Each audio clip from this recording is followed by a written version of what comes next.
அனைத்து நல்லுள்ளங்களுக்கும் வணக்கம். நான் உங்கள் ஆர்கே பேசுகிறேன். விக்மோசோட நெக்ஸ்ட் சேனல் வழக்கமாக உலக செய்திகள். இன்றைய சிறப்பு செய்திகள். இன்றைய சிறப்பு செய்திகளில் ஜெலன்ஸ்கி கொஞ்சம் ஹாப்பி மூடில் இருக்கிறாரு. ஒரே ஆண்டவா நான் என்ன பண்ணுவேன், பெரிய அளவுக்கான ஒரு ஒப்புதல் கொடுத்து விட்டதே, நான் என்ன செய்வேன் அப்படின்ட்டு ஒரு ஹாப்பி மூடில் இருக்கிறாங்க. அதை தாண்டி சுற்றி இருக்கக்கூடிய நிகழ்வுகள் என்ன, தரமான சம்பவங்கள் என்ன, அனைத்தும் ஒருங்கிணைந்த ஒரு தகவலாக பார்த்துடலாம். ஸோ பதிவுக்குள்ளே போகிறதுக்கு முன்பு நீங்கள் நம்ம சேனலை சப்ஸ்கிரைப் பண்ணலாம். சப்ஸ்கிரைப் பண்ணிட்டு வாங்க. மறக்காம பெல் பட்டன் கிளிக் பண்ணி ஆல் ஆப்ஷன்ஸ் கொடுங்க. அப்படியே கொடுக்கலாம்.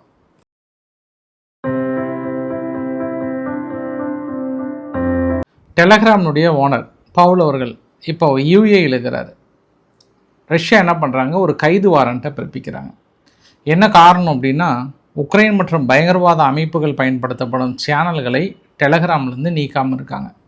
தொடர்ந்து அவங்க வெளியிடுற சேனல் எல்லாத்தையும் எங்கள் நாட்டுக்குள்ளே வெளியிடுறீங்க, நாங்கள் எவ்வளவோ வார்னிங் கொடுத்தோம், நீங்கள் நீக்காதனால உங்கள் மீது கிரிமினல் நடவடிக்கைகள் பாய்கிறது, நாங்கள் கைது நடவடிக்கை எடுக்க போகிறோம் அப்படின்னு ஒரு பகிரங்க மிரட்டலை எடுத்திருக்காங்க. இந்த பவுல் அவர்கள் ஏற்கனவே யூஏயில் தாங்க இருந்தார். ஒரு 2 வருஷத்துக்கு முன்பு இப்போ பாட்டியும் பேரனுங்கிறார் இல்லையா, அதை மன்னிச்சிருங்க, எனக்கு அப்படின்னா தாங்க அந்த மைண்டுக்குள்ளே டக்குன்னு வருது. இல்லைனா எனக்கு ஃப்ரான்ஸ் அதிபர் மேக்ரன் அப்படின்றது வரவே மாட்டேங்குது. அது உள்ளே போயிட்டு அடியில் உட்காந்துருது. பாட்டியும் பேரன் அப்படின்னா அப்படியே ஃப்ளோவில் சல்லுன்னு வந்துடுது. அதை மட்டும் கொஞ்சம் மன்னிச்சுக்கோங்க. சார் மேக்ரன் அவர்கள் என்ன பண்ணுறாரு, வா பவுல் அவர்களே, உங்களுக்கு ஒரு நான் சிறப்பு விருந்து அளிக்கிறேன், எங்கள் நாட்டுடைய சிறப்பு விருந்தினர் அப்படின்னு அசாம யூஏயிலிருந்து அழைச்சிட்டு போயிட்டு என்ன பண்ணுறாரு, கைது பண்ணிட்டார். கைது பண்ணிவிட்டு எங்கள் நாட்டுக்கு இதே மாதிரி தான் ஒரு சில சட்ட நடவடிக்கைகள் எதிராக பண்ணுறேன்னு சொல்லிட்டு தூக்கி போட்டாங்க. 1 வருஷம் ஜெயிலில், ஒரு 8 மாதத்துக்கு மேலே இருந்தார். அப்புறம் அவர் ரிலீஸ் பண்ணார். இப்போ மறுபடியும் யூஏயில் செட்டில் ஆகிருக்கிறாரு. அதனால் மனுஷன் இப்போ எங்கேயும் போக மாட்டார். இந்த மாதிரி சர்வதேச சட்டங்களால் குற்றவாளி அங்கே இங்கேன்னு சொல்கிறவங்களுக்கு எல்லாத்தையும் எங்கே அடைக்கலம்னா யூஏஇ தான். யூஏஇ பெரிய அளவுக்கு அடைக்கலமாக இருப்பாங்க. அவங்களுக்கு கைது வாரண்ட்டு எதிராக பிறப்பித்திருக்காங்கிறது கூடுதல் தகவல். அடுத்து பின்லாந்து என்ன பண்ணியிருக்காங்க, ஏற்கனவே தன் வான்பரப்பு ஃபுல்லாக மூடிட்டாங்க. தொடர்ந்து இந்த ட்ரோன் வர்றது போகிறது இதே வேலையாக இருக்குது. கொஞ்சம் கூட ஏமாறதுக்கு இல்லை, ஓயறதுக்கு இல்லை. அதனால் முழுமையாக வான்பரப்பை நேற்று இழுத்து மூடிட்டாங்க. இன்றைக்கி என்ன சொல்கிறாங்கன்னா, தொடர்ந்து ரஷ்யாவிலிருந்து அந்த கேபிள் லைன்னா நெட் கேபிள், அப்புறம் டெலிஃபோன், இது எல்லாமே ரஷ்யாவிலேருந்து தான் வாங்கிட்டுருக்காங்க. அவங்க அந்த ஆப்ரேட்டிங் ஸ்டேட்டஸை 2027 நாங்கள் நிறுத்த போகிறோம் அப்படின்னு சொல்லிட்டாங்க. ஏற்கனவே எலக்ட்ரிசிட்டி 2022 நிறுத்திக்கிட்டாங்க. அதுக்கு முன்னாடி வரைக்கும் ரஷ்யா கடை தான் வாங்கிட்டு இருந்தாங்க. ஏன்னா எல்லை ஓரம் இல்லையா. இப்போ முன்பு பண்ண செலவை விட அதிகமாக பண்ணுறாங்க. இப்போ இதுக்கப்புறம் டெலிகாம் கம்யூனிகேஷனும் நாங்கள் சுத்தமாக கம்யூனிகேஷன் நெட்வொர்க்கே இதுக்கப்புறம் ரஷ்யாவை மொவாலாக துண்டிக்கிறோம் அப்படின்னு சொல்லிட்டாங்க. ரஷ்யாவுக்குள்ளார ஒரு ட்ரோன் ப்ரொடக்ஷன் பண்ண ஒரு தொழில் அதிபர் ஒருத்தர் மாஸ்கோவில் வீட்டிலேருந்து வெளியே வராரு. சந்தேகத்துக்கிடமான ஒரு நபர் டமார்னு சொல்கிறாரு. கொஞ்சம் ஜஸ்ட் மிஸ்ஸில் ஒதுங்கிட்டார். லைட்டாக சிறு காயம்தான். சுடப்பட்ட நபரை தூக்கிட்டாங்க, அதாவது அங்கேயே பிடிச்சிட்டாங்க. இல்லை ஒரு சிலர் ரஷ்யா சேனலில் எல்லாம் அவரை போட்டாங்க அப்படின்னு சொல்கிறாங்க. இன்னும் முழுமையான விசாரணைக்கு உத்தரவில்லை. அதாவது யார் அப்படின்னா ஆண்ட்ரி செசோவ் அப்படி தான் டைரக்டர் ஆஃப் ரஷ்யானுடைய ஏர் டிரான்ஸ்போர்ட் லெபார்டரி. இப்போ ரஷ்யானுடைய நவீன ட்ரோன்கள் தயாரிக்கிறதுல மிக முக்கிய பங்காற்றக்கூடிய ஒரு ரிசர்ச்னுடைய லெபார்டரியினுடைய தலைவரை போட்டு தள்ளுறதுக்கு பிளான் பண்ணியிருந்தாங்க. எஸ்கேப் ஆகிட்டார். இதெல்லாம் யார் பண்ணுவாங்கன்னு சொல்லி தான் தெரிய தேவையில்ல. ஐரோப்பாவுடைய கதை தான், ரஷ்யாவுக்குள்ளார நடக்கிற கதை தான். ஐரோப்பாவுக்குள்ளார தொடர்ந்து காட்டுத்தீ ஏற்படுது. அது யார் காரணம்? ரஷ்யா தான் காரணம். அப்போ ரஷ்யாவுக்குள்ளே இது மாதிரியான சம்பவம் அடுத்தடுத்த முக்கிய நபர்களை போகிறதுக்கு பிளான் பண்ணுறாங்கன்னா அது உக்ரைன் வழக்கமாக ஊடுருவிட்டாங்களான்ற இன்னொரு ஆங்கிலையும் பார்க்கலாம். ஜெலன்ஸ்கி இன்னொரு பதிவையும் வெளியிட்டிருந்தார். கிட்டத்தட்ட ஒரு 360 கிலோமீட்டர் தாண்டி ரேசான் அப்படின்ற ஒரு ஆயில் ரிஃபைனரி மீது நாங்கள் தாக்கல் நிகழ்த்தியிருந்தோம். அது இல்லாமல் வைல்டு பெரிஸ் ரஷ்யாவுடைய அடுத்த எல்லை பகுதியில் தொடர்ந்து நேற்று மட்டும் 2 வைல்டு பெரிஸ் மீது தாக்கல் நடத்தியிருக்காங்க. அமேசான் நிறுவனம் மாதிரி அங்கே ஒரு வைல்டு பெரிஸ் நிறுவனம் இருக்குது.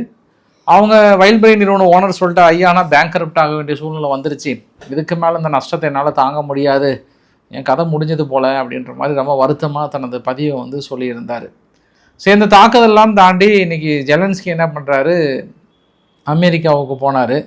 அமெரிக்காவுக்கு போயிட்டு அங்கே அடுத்தடுத்த அறிவிப்பெல்லாம் கொடுக்குறாரு. கொடுத்துட்டதுக்கப்புறம் செய்தியாளர் சும்மா ஃபாக்ஸ் நியூஸ் சேனல் பேட்டி எடுக்கும்போது, இழந்த பகுதிகளை மீட்டெடுக்கிறதையோ உங்களுக்கு பெருசாக சிரமமாக இருக்குது, இதில் கிரிமியா வேறு உங்களுக்கு வேணுமா, தாக்கல் நடத்துகிறீங்களா அப்படின்னு கேட்டதுக்கு, Crimea back on the table, கண்டிப்பாக எங்ககிட்ட வந்தே ஆகும். You know one thing, Russia வந்து ஒரு மாதத்துக்கு 30,000 ட்ரூப் இழந்துட்டு இருக்காங்க.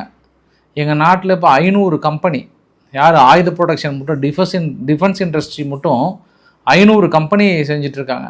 இவ்வளோ ப்ரொடக்ஷன் பண்ணியும் அதெல்லாமே இன்றைக்கி பாருங்கள், அமெரிக்கா வந்து HAMERS patriotic air defence interceptor F-16 விமானத்தில் பொருத்தக்கூடிய ஆயுதங்கள், இந்த மாதிரி அமெரிக்காவுடைய அதிமுக்கிய ஆயுதங்கள் தயாரிப்பதற்கான லைசன்ஸ் கொடுத்துட்டாங்க. ஆனால் அமெரிக்கா என்ன சொல்லிட்டாங்கன்னா, இப்போதைக்கு எங்ககிட்ட ஆயுதங்கள் கிடையாது, எங்களுக்கு ஈரான் யுத்தத்துக்கு தேவைப்படுது, அதில் ஆல்மோஸ்ட் இல்லைன்னு சொல்கிறாங்க. அதனால் எங்களால் கொடுக்க முடியாது, லைசன்ஸ் வேணால் கொடுக்குறோம், நீ ப்ரொடக்ஷன் பண்ணிக்கோப்பா அப்படின்னு சொன்னால் அவர் அதே பெருமையாக நினைக்கிறார். இருந்தாலும் அவர் என்ன கேட்குறாருன்னா, தலைவரே இப்போ வின்டர் சீசன் வேறு ஆச்சு, வரப்போகுது இன்னும் 2 மாதத்தில், இந்த குளிர்காலத்தில் எங்களால் தாக்கு பிடிக்க முடியும்னா எங்களுக்கு இன்டர்செப்டர் வேணும். இன்னும் அவங்க குளிர்காலம்னு வந்துட்டாவே ரஷ்யாவுமே கொஞ்சம் உக்கிரமாக இருப்பாங்க, அடி என்று அடிப்பார்கள். அது எங்களுக்கு எங்கள் நாட்டுக்கு இப்போ அடுத்தது பேட்ரி வேணும், மின்சாரம் இல்லை, அது இது மாதிரி பெரிய லிஸ்ட்டே மளிகை சாமானே கொடுத்துருக்குறாரு. அவர் வந்து இல்லைப்பா எதுவாக இருந்தாலும் நீ போப்பா, அங்கே போய்ப்பா, உங்களுக்கு ப்ரொடக்ஷனு கெப்பாசிட்டி கொடுத்து அங்கே போப்பா, போய் புழைச்சிக்கோப்பா அப்படின்னு கொடுத்தாரு. எம்டியாக கையை விரித்தாலுமே இது எங்களுக்கு நன்மை பயக்கும். எதிர்கால இன்னும் ஒரு வருஷம் 2 வருஷம் கழித்து உக்ரைன் வந்து ஒரு வீழ்த்த முடியாத ஒரு சக்தியாக ஆயுத சக்தியில் மாறும்.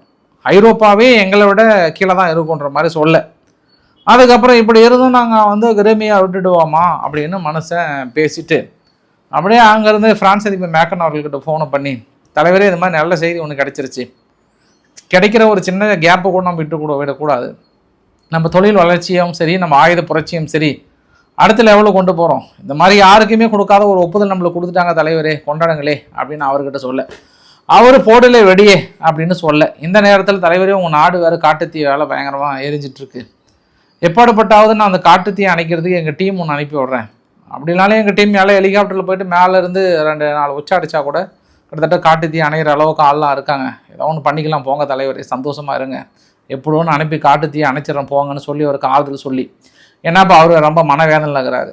யார்? ஃப்ரான்ஸு.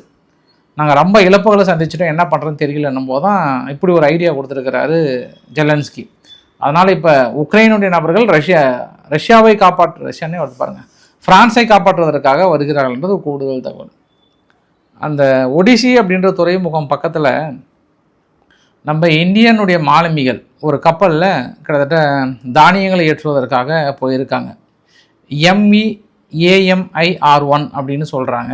அது வந்து என்ன குரோனோமோக்ஸ் போர்ட் அப்படின்னு சொல்கிறாங்க உக்ரைனில். அதில் 15 க்ரூ மெம்பர்ஸ் இருக்காங்க, அதில் 13 பேர் இந்தியர்கள் வேலை செஞ்சிட்ருக்காங்க. இன்றைக்கி கரெக்டாக ரஷ்யா தாக்கல் நடத்தியிருக்காங்க, நல்ல வேலை எல்லாமே சேஃபாக இருக்காங்கன்னு சொல்கிறாங்க. கவர்மெண்ட் ஆஃப் இந்தியா என்ன சொல்கிறாங்கன்னா, ஷிப்பிங் அத்தாரிட்டி கிட்ட சொல்லி ministry of foods, shipping and அந்த வாட்டர்வே எல்லாத்துக்கிட்டையும் ஒரு சில உத்தரவுகள்லாம் கொடுத்து எப்படியாவது அவங்கள எவகேட் பண்ணுங்கன்னு சொல்லி அங்கே பெரிய உத்தரவு கொடுக்கப்பட்டிருக்காங்க. ஏற்கனவே தொடர்ந்து இந்தியா வார்னிங் கொடுத்தே இருக்கிறாங்க, யாரும் இப்போது நிலைமைக்கு வேலையில் அமர்த்தாதீங்க, எல்லா நாடுகளும் துருக்கியாக இருக்கட்டும் யாராக இருக்கட்டும், எதற்காக ஏற்கனவே கருங்கடல் பகுதியில் க்ளோஸ் பண்ணிட்டாங்க, அங்கேருந்து தானியங்களை ஏற்றுமதி பண்ணாதீங்கன்னு சொல்லிட்டாங்க. ரஷ்யா அன்றைக்கி சம்மன் அனுப்பும்போது 20 நாளைக்கு முன்பே கூப்பிட்டு சொல்லிட்டாங்க, இப்போதைக்கு உங்கள் மாலுமிகள் யாரும் அனுப்பாதீங்க, பெரிய பிரச்சனையாக இருக்குது, எங்களுக்கு 160 கப்பல் அடிச்சிட்டாங்க, அவங்க இந்த மாதிரி பிளாக்மெயில் பண்ணுற மாதிரி தெரிஞ்ச ஆட்களை நட்பு நாடுகள் இருக்கக்கூடிய கப்பல் வேணும்னே கொண்டு வந்து சரக்கு ஏற்றுற மாதிரி ஏற்றி தாக்கல் நடத்த வைக்கிறாங்கன்ற மாதிரி இன்னொரு கோண்டிலையும் பார்க்குறாங்க. ஒன்று இந்திய மெம்பர்ஸாவது இந்த மாதிரி தடை விதிச்சிட்டாங்க, அங்கே போனால் ஆபத்து, எந்த முதலாளியாக இருந்தால் என்ன, உயிருக்கு நம்மளுக்கு முதல்ல உயிர் தானே ரொம்ப முக்கியம் நம்மளுக்கு. நீங்கள் துருக்கியில் வேலை செய்யுங்க, மற்ற கண்ட்ரியில் வேலை செய்யுங்க, இப்போ உக்ரைனில் இருக்கக்கூடிய ஒரு கருங்கடல் பகுதியில் போயிட்டு தானியங்களை ஏற்றுமதி வாங்கன்னு போனால் அது இப்போதைக்கு என்னன்னா ஒரு மரணக்குழி, அது அங்கே போய்ட்டு வேலை செய்யலாமா, அங்கேருந்து போயிட்டு காப்பாற்றுங்க அப்படின்னா அது தொடர்ந்து இந்தியா அறிவுறுத்தியும் வந்து வேலை செய்கின்ற அதில் இருக்கக்கூடிய ஊழியர்கள் தயவு செய்து ஏதாவது ஒரு வழியை பார்த்தீங்கன்னா நல்லாயிருக்கும். இந்த மாதிரி சமயத்தில் நீங்கள் போயிட்டு தானியங்களை ஏற்றுமதி பண்ணுறேன் அதை பண்ணுறேன்னு சொல்லிட்டு கடைசியில் இந்தியா வந்து காப்பாற்றலான்ற ஒரு குறை மிகப்பெரிய அளவுக்கு இருக்கும். சம்பவம் நம்பர் 1. சம்பவம் நம்பர் 2, இந்த ஈரான் பக்கத்தில் வந்து புஷீர் அப்படின்ற ஒரு பகுதி இருக்குல்ல, ப்ரொவின்ஸ் இருக்குல்ல, போர்ட் ஆஃப் புஷீர்னு சொல்லுவாங்க. நம்ம நிறைய தடவை அதை பேசியிருக்கோம். ஒரு 2 நபர்கள், நம்ம இந்திய நபர்கள் பேசியிருக்காங்க, ஐயா நாங்கள் 12 மாதமாக இங்கே இருக்குங்க ஐயா, 12 மாதமாக இந்த பிரச்சனைக்கு முன்னாடி இருந்தே நாங்கள் இருக்கிறோம், எங்களுக்கும் கிட்டத்தட்ட அந்த எல்லை பகுதிக்கு 100 மீட்டர் தாங்க இருக்குது, கிட்டத்தட்ட 5 மார்ச்சிலிருந்து நாங்கள் இருக்கிறோம். 5 மார்ச்சா, ஆனால் 5 மார்ச்சிலிருந்து மார்ச், ஏப்ரல், மே, ஜூன், ஜூலை 5 மார்ச்சுக்கு இங்கேருந்து கிளம்புனவங்க ஃபில் பண்ணிவிட்டு ரிட்டர்ன் வந்துடலான்னு பார்த்தாங்க, முடியல. 12 நாளாக அங்கே பேட்டரி கிடையாது, மின்சாரம் கிடையாது, தண்ணி பிரச்சனை இருக்குது. கிட்டத்தட்ட நாங்கள் ஒரு தனிப்பட்ட முறையில் ஒரு ஐலாண்டில் வந்து நாங்கள் தனி விட்ட மாதிரி இருக்குது, நிறைய ஷார்ட்டேஜ், ஃபுட்டு இல்லை, அது இல்லை, உணவு இல்லைன்னு சொல்லிட்டு ஒரு கோரிக்கை வைத்திருக்காங்க. எங்களை எப்படியாவது காப்பாற்றுங்க அப்படின்னு சொல்லியிருக்கிறாங்க. இது 2வது சம்பவம். எங்கள் புஷீர் பகுதியில் இங்கிருந்து 5 மார்ச்சுக்கு கிளம்பியிருக்கிற ஒரு கப்பல் கடைசியில் வரைக்கும் மாட்டிக்கிச்சு, இன்னுமே வரல. 12 மாதத்துக்கு மேலே கப்பல்லே இருக்கிறோம், எங்களை எப்படியாவது காப்பாற்றுங்கன்னு இருக்கிறாங்க. ஃப்ரான்ஸில் என்ன பண்ணுறாங்க, ரேடிக்கல் மாஸ்க் மசூதி இருக்கு இல்லையா, ரேடிக்கல் மசூதியை வந்து இதுக்கப்புறம் நிறைய க்ளோஸ் பண்ண சொல்லிட்டாங்க. என்ன அப்படின்னா, அந்த மசூதிகள் எல்லாம் வந்து குளோரிஃபை டெரரிசம், தீவிரவாதத்தை வளர்த்ததை பற்றி தான் பெரிய அளவுக்கு குளோரிஃபை பண்ணுறாங்க, வைலண்ட்டை வந்து என்கரேஜ் பண்ணுறாங்க, அதனால் இது பெரிய இஷ்யூவாக இருக்குன்னு சொல்லிட்டு தொடர்ந்து க்ளோஸ் பண்ணுறாங்க. இப்போ மரியன் லீபன் அவர்கள் வந்து இந்த ஒரு கொள்கையை தனிப்பட்ட முறையில் எடுத்ததுனால இப்போ ஃப்ரான்ஸ் வந்து இது ஒரு ஓவர்டேக் பண்ணணும்னு நினைக்கிறாங்க. சமீபத்தில் ஒரு சிறு சம்பவங்கள் எல்லாமே வந்து இந்த மாதிரி இன்சிடென்ட் நடக்கிறதுனால, அதுக்கும் மசூதியில் இருக்கிற நபர்களுக்கு நிறைய தொடர்பு இருக்கிறதுனால ஃப்ரான்ஸ் என்ன பண்ணுறாங்க, இந்த மாதிரி ரேடிக்கல் மாஸ்க் எல்லாத்தையும் இமீடியட்டாக க்ளோஸ் பண்ணுங்கள் அப்படின்ற ஒரு உத்தரவு கொடுத்துருக்காங்க. இது அடுத்த கட்டத்தை எதை நோக்கி போகுது அப்படின்றத பார்க்கலாம் நம்ம வருகின்ற காலங்களில். காசாவுக்குள்ளார என்ன பண்ணியிருக்காங்க, ஒரு மசூதி ஒன்று சென்ட்ரல் காசா பகுதியில் ஹல் முட்டாக்கின் மாஸ்க் அப்படின்னு சொல்கிறாங்க, அந்த மசூதி மீது தாக்கல் நடத்தியிருக்காங்க. காசா இந்த யுத்தத்துக்கு முன்பு 1275 மாஸ்க் இருந்தது தான். பாரு, ஒரு குட்டி பகுதியில் அவ்வளோ மசூதி இருந்திருக்கு. அந்த மசூதியில் இப்போ வந்து கடைசியாக 34 தான் இருக்கான். கம்ப்ளீட்டாக வந்து இஸ்ரேலியங்களை எராடிகேட் பண்ணிட்டாங்க அப்படின்ற மாதிரி வந்து சொல்கிறாங்க. பாகிஸ்தான் ஆக்குபைடு காஷ்மீரில் போராட்டம் தீவிரமடைந்திருக்கிறது, வலுப்பெற்றிருக்கிறது, வலுவாகி இருக்கிறது. தொடர்ந்து அந்த துப்பாக்கி குண்டுகள் சுட்டு முடிஞ்சதுக்கப்புறம் தோட்டாவில் குப்பிகள் இருக்கு இல்லையா, அதை ஃபுல்லாக போட்டு வச்சு போராட்டம் பண்ணுறாங்க. இறப்புகள் அதிகமாகிட்டே இருக்குது, நாளுக்கு நாள் தீவிரமடைந்தே இருக்கிறது. அந்த பாகிஸ்தான் ஆக்குபைடு இருக்கிற காஷ்மீர் மக்களை எதிரிகளாக இந்தியர்களைப் போல பாவித்து கொண்டிருக்கிறது அங்கே இருக்கக்கூடிய இராணுவம். நேற்று இரவு முழுமையாக சூழ்ந்து விட்டது, தனது கட்டுப்பாட்டுக்குள் வந்து விட்டதாகவும் சொல்கிறாங்க. அதனால் எந்த நேரத்துலையும் பெரிய கலவரம் அடிப்பதற்கு வாய்ப்புகள் இருக்குது. அங்கே இருக்கக்கூடிய மக்கள் இந்தியாவும் இந்திய இராணுவமும் எங்களை காப்பாற்ற வேணுன்றாங்க. எப்படி போய் காப்பாற்றும் சொல்லுங்கள், எப்படி போய் உங்களை காப்பாற்றும்? இப்போ இருக்கக்கூடிய பிரச்சனைகளை பெரிய அளவுக்கு எடுத்திருக்கிறது. தென்கொரியா ஒரு 11 வருட ப்ராஜெக்ட்டுக்கு அப்புறம் KF-21 ஃபைட்டர் ஜெட் அந்த உலகத்துக்கு அறிமுகப்படுத்தியிருக்காங்க. அஃபீஷியலாக நாங்கள் கம்ப்ளீட் பண்ணிட்டோம், டெவலப் பண்ணிட்டோம், அடுத்த லெவல் ஃபைட்டர் ஜெட்டு வந்துருச்சு இந்த உலகத்துக்கு அப்படின்னு சொல்லியிருக்காங்க. எங்களோட 11 வருட ப்ராஜெக்ட் வந்து சக்ஸஸ் மாபெரும் சக்ஸஸ், வெற்றி ஹே அப்படின்னு சொல்லியிருக்கிறாங்க.